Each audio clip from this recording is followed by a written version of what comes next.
Hi friends, நம்ம இன்றைக்கி என்ன கதை பார்க்க போகிறோம் அப்படின்னா, வட இந்தியாவில் நடந்த ஒரு உண்மையான சம்பவத்தை தான் இன்றைக்கி நம்ம கதையாக பார்க்க போகிறோம்.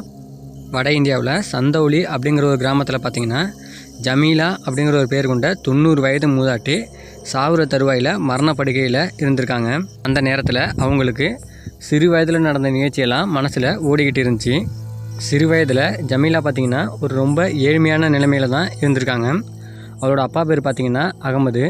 அவர் மிகவும் ரொம்ப கஷ்டப்பட்டு தான் ஜமீலாவை வளர்த்து வந்துட்டு இருந்தார். அதே ஊரில் பாஷா அப்படிங்கிற ஒரு பேர் கொண்ட ஒரு சீமான் ஒருத்தர் இருந்தார். இவரோட முக்கியமான வேலை என்னென்னா, வட்டிக்கு பணம் கொடுக்குறதும் வாங்குறது தான் இவரோட முக்கியமான தொழிலாகவே இருந்துக்கிட்டு இருந்துச்சு. ஜமீலாவோட அப்பாவான அகமது பார்த்திங்கன்னா பாஷாட்ட நிறைய பணம் வாங்கியிருந்தார். பாஷாவுக்கு ஜமீலாவை 2ஆம் தரமாக கல்யாணம் பண்ணிக்கணும் அப்படின்னு ஒரு ஆசை ஒன்று இருந்துச்சு. பாஷாவோட முதல் மனைவி பார்த்திங்கன்னா 5 வருஷத்துக்கு முன்னாடியே இறந்துட்டாங்க.